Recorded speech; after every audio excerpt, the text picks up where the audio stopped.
Dzień dobry. Zdecydowałem się nagrać taki odcinek pytań i odpowiedzi, a okazje są na to dwie. Trochę tych subów już mam, a druga, bardziej okrągła okazja to 100 000 na Instagramie. Dziękuję bardzo za wsparcie. Myślę, że dosyć słabo mnie znacie. Przede wszystkim z tej strony prywatnej, jakieś może moje przemyślenia, uwagi, może kogoś to interesuje. Pytania są z Instagrama, no i z YouTube'a. Uszeregowałem je sobie od takich łatwych do cięższych. Zostawcie suba i lajka, no i przechodzimy do pytań. Ile masz lat? Zacznijmy od tego, że jestem Bartek, mam 22 lata i jestem rocznik 01. Czemu akurat krótki? Dlaczego nazwa krótki? Skąd pomysł na nazwę krótki? Dlaczego krótki? Skąd pomysł na ksywę krótki? Takich pytań było zdecydowanie najwięcej. Taka nazwa wzięła się akurat z praktyczności. Chciałem mieć krótki nickname, kiedy zaczynałem w internecie, bo to bardzo dobrze się przyswaja, łatwiej zapamiętać i skojarzyć twarz z nickiem. Przykładem takiego nicku może być na przykład Freeze, 4 litery, albo Wersow, też krótki nick. Z racji, że chciałem mieć krótki nick, no to po prostu krótki. A druga kwestia to po prostu taka, że jestem dosyć niski. Ulubione warzywo. Zdecydowanie jest to ziemniak. Ziemniaka można przyrządzić na wiele sposobów, zawsze jest smaczny. Lubię po prostu ziemniaka jako dodatek. Może to też kwestia wychowania, bo ziemniaków u mnie w domu nigdy nie brakowało, bo rosły na polu. U mnie na polu. Co sądzisz o swojej byłej szkole? Ja mam taki problem z moją byłą szkołą, bo po pierwszym roku nie chciałem tam być. Nie wiem, czy tylko ja tak miałem, ale ludzie w wieku 15 czy 16 lat jeszcze może nie do końca wiedzą, co chcą robić w życiu. No i było tam fajnie, nie narzekam. Skończyłem technikum ze średnią 5,19, ale jakoś tego nie czułem. Po prostu nie czułem tego zawodu. A te myśli pojawiły się dopiero po ukończonym roku, no i tak jakoś dziwnie mi było zmieniać szkołę i zaczynać wszystko od nowa. Więc przełożyłem się do nauki, no i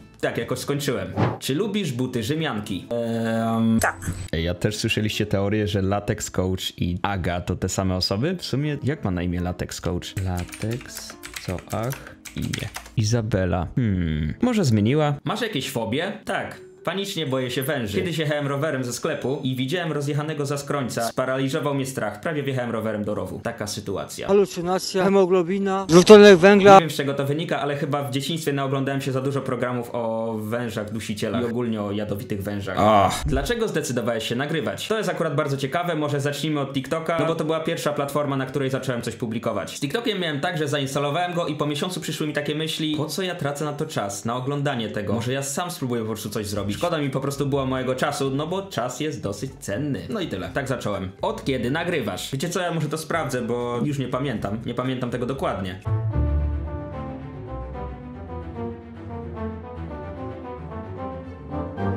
Dobra, z tego co patrzę, to jest przełom między wrześniem a październikiem 2020. To już w sumie 3 lata. Jakoś szybko zleciało. Czy zawsze chciałeś nagrywać na YouTubie? Myślę, że każda osoba, która kiedykolwiek obejrzała jakikolwiek film na YouTubie, chciała tam być. Chciała być jak ci YouTuberzy, których oglądało się w dzieciństwie. No to było zdecydowanie moje marzenie. Największym marzeniem było posiadanie tego przycisku za 100 000 subskrypcji. Niestety nie załapałem się na te stare przyciski, bo te są jakoś zbyt nowoczesne dla mnie. A ja jestem osobą, która lubi takie bardzo rzadkie rzeczy, na przykład ta koszulka. To jest PGA 2019. Myślę, że mało osób ją ma. Kto był twoją inspiracją do zaczęcia nagrywania? Chyba nie ma takiej osoby, po prostu było mi szkoda czasu na to ciągłe scrollowanie. Jak rodzina zareagowała na twoje istnienie w internecie? Ja to ukrywałem przez długi czas, myślę, że dopiero po roku ktoś się zorientował. Wtedy miałem już ponad 150 000 followersów. Ja tak uważałem, że no czym tu się chwalić? Ja mam z tego fan i jest fajnie. Dosyć dobrze to ukrywałem. Co byś robił, gdyby nie YouTube? No mam też inne platformy, takie jak Instagram czy TikTok, ale jeśli odrzucimy całkowicie social media, no to byłby po prostu studentem. Bo mimo wszystko edukacja jest ważna i trzeba się kształcić. Co studiujesz, jeśli studiujesz? Jaki jest twój cel w życiu? Wymarzona praca? Aktualnie studiuję dziennikarstwo, ale to ze względu na fajną, bardzo fajną specjalizację, czyli psychologia mediów i komunikowanie wizerunkowe. Myślę, że to fajny kierunek i tak poczułem, że mi się przyda. Nawet jeśli nie będę już działał w internecie, to zawsze mogę być tą szarą eminencją. A jeśli chodzi o wymarzoną pracę, to ja już chyba wiem, co będę robił w życiu. I nie jest to związane w żadnym stopniu z internetem. Od zawsze miałeś taki sam imidż, czy okres buntu wyglądał inaczej? Nie wiem, co określamy jako okres buntu, ale myślę, że nie jestem zbuntowany. Dlaczego nie masz już fryzury na przedziałek? To pytanie świetnie wiąże się z poprzednim, bo jeśli popatrzymy na okres buntu poprzez fryzurę, no to okresem buntu u mnie właśnie był przedziałek na głowie. Jak znajdę, to wkleję wam tutaj moje zdjęcia z dzieciństwa. Ja po prostu zawsze tak wyglądałem. Zawsze miałem taką grzywkę, taką fryzurę, no i dobrze się w niej czuję. A przedziałek po prostu mnie denerwował. Jak wiatr zawiał, to już go nie miałem. I taka jest też specyfika moich włosów. Są cienkie, ale jest ich dużo. I robiły mi się tu takie strączki. Źle się z tym czułem. Czy zmiana stylu z wiejskiego na miejski była trudna? Pytam, bo mnie to kiedyś spotka. Myślę, że nie. Chociaż to zależy od tego, dlaczego zmieniasz wieś na miasto. Ja jestem tutaj ze względu na moją edukację, no na studia, ale w moim odczuciu miasto męczy po jakimś czasie i dlatego staram się jak najczęściej przyjeżdżać do domu. Większość życia mieszkasz w mieście czy na wsi? Całe życie do 20 roku życia spędziłem na wsi i było mi tam bardzo dobrze, ale pojawiła się u mnie taka chęć zmiany, coś nowego. No i właśnie dlatego przeprowadziłem się 500 km od domu. Przyjechałem z samymi walizkami, no i tu już jestem. Czasem trzeba ryzykować. Czy masz już prawo jazdy? A jeśli nie, to czy masz zamiar zrobić? Tak, mam prawo jazdy, nawet 3 kategorie. Pierwszą, czyli AM, żeby jeździć sobie moim Simpsonem, zrobiłem w wieku 13 albo 14 lat. Później w wieku 16 zrobiłem sobie następną, czyli T na traktor, a w wieku 18 zrobiłem sobie na auto, czyli jeżdżę autem już 4 lata. Czy wróci seria z renowacji starych przedmiotów znalezionych na śmietniku? Ta seria tak naprawdę nigdy się nie skończyła, ale mamy teraz okres zimowy. Przedmioty gabarytowe często stoją przy wiatach, teraz pada na nie śnieg, no i to jest takie... Ale może zimą znajdę jeszcze coś fajnego. Wczoraj na przykład byłem na spacerze i widziałem taką butlę. W takiej właśnie robi się wino i widziałem, że ktoś zrobił też taki zamknięty ekosystem. Ale ta butla była dosyć brudna, to chyba przekraczało moje możliwości. Jak ty to robisz, że wszystko umiesz naprawić? Nie wiem czy wszystko, ale to jest kwestia wychowania. Ja widziałem komentarze, no po technikum to umie wszystko zrobić. Nie. Mój ojciec nigdy nie wyrzucał rzeczy, tylko starał się je naprawić. I ja chyba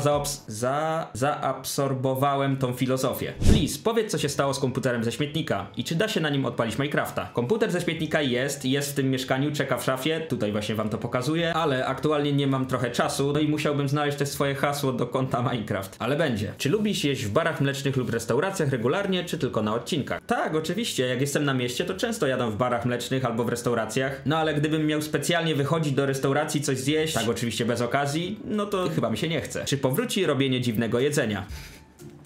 Kiedyś na pewno. Jakie jest twoje ulubione polskie danie?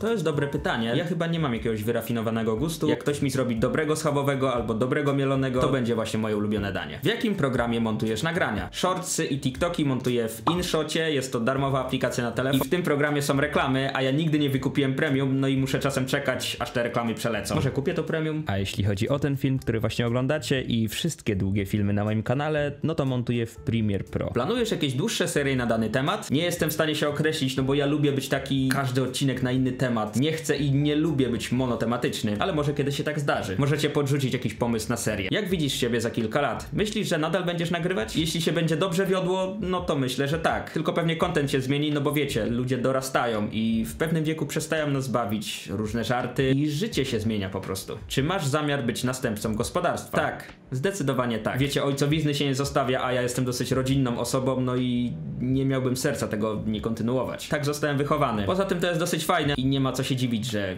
chcę to robić. Co na twoje remonty właściciel mieszkania? Na przykład przybicie pianki do drzwi. Akurat w tamtym mieszkaniu była pani właściciel, no i bardzo pozytywnie. Nawet uzasadniłem jej, czemu jest ta pianka na drzwiach. Była bardzo zadowolona. A w tym mieszkaniu też mam bardzo luźnego właściciela, także myślę, że nie będzie z tym problemu. Poza tym gdzie ma być problem, skoro ulepszam jego mieszkanie? Co zamierzasz dalej robić z kuchnią i łazienką w domu? Chodzi pewnie o to mieszkanie, bo ja domu raczej nie pokazuję na filmach, a tam też przyjdzie pora na remont, ale muszę zebrać no dosyć spory kapitał. Ale jeśli chodzi o kuchnię i łazienkę tutaj w mieszkaniu, no to myślę, że zacznę od obklejania szafek na biało. Przydałoby się też pomalować te płytki w łazience, bo ta żółć... No, niezbyt jest. Teraz przejdę do pytań, które z mojej perspektywy wydają się najbardziej ciekawe. Dlatego są na końcu. Ile kosztuje cię utrzymanie siebie miesięcznie? Jeśli wyłączymy koszty mieszkania, bo o tym mówiłem w poprzednim filmie, no i nie liczę też takich kosztów wyrywkowych, czyli na przykład kupiłem sobie nowy mikrofon, tutaj jest trochę widać, no to myślę, że to jest przedział między 1000 a 1500 zł. Myślę, że to nie jest dużo. Stary, ty się utrzymujesz jedynie z działalności w internecie obecnie? Tak. Szerzej o kwotach będzie w ostatnim pytaniu, bo na to właśnie czekacie. Ale tak, utrzymuję się z internetu, są współprace, są jakieś pieniądze z YouTube'a. Nie jest tego jakoś przesadnie dużo, no ale nie narzekam. Raczej jestem takiego zdania, że wow, można się z tego naprawdę utrzymać. Bo ja przyszedłem też do internetu z taką ideą, że chcę się gdzieś pokazać, a nie Boże, muszę zarabiać pieniądze. Ile zarabiasz z YouTube Shorts? To jest świetne pytanie, bo mój kanał powstał na shortsach i pieniądze, które zarobiłem na shortsach, mogłem zainwestować w sprzęt, czyli na przykład w tą kamerę i na przykład w program do montowania, etc. Najlepiej to zobrazuje po prostu pokazanie statystyk. Przejdźmy do tego. Okej, jesteśmy sobie w statystykach, to jest mój kanał, gdyby kogoś to interesowało. I teraz tak, przez ostatnie 28 dni zarobiłem 1358 zł. Ten miesiąc był dosyć nieregularny, bo też miałem dwutygodniową przerwę. No i w tym miesiącu wygenerowałem 8,4 miliona wyświetleń. Za każde 1000 wyświetleń dostaję 16 groszy, kiedyś ta stawka wynosiła 4 grosze, więc idziemy w górę. W standardowym miesiącu, gdzie wrzucam filmy mniej więcej codziennie, generuję między 10 a 20 milionów wyświetleń i wtedy zarabiam między 1500 a 2000 zł. Teraz chcę wam jeszcze pokazać, ile mój kanał zarobił od początku na samych shortsach. W sumie ten kanał istnieje już ponad 10 lat, no ale aktywny jestem na nim może 2, chyba mniej niż 2 lata. No ale dobrze, 28 dni od początku, no i od początku zarobiłem 12 112 zł i 60 groszy z samych shortsów. Czy to mało, czy to dużo, ocenę pozostawiam wam. Myślę, że trochę się o mnie dowiedzieliście, dzięki za oglądanie i widzimy się niebawem.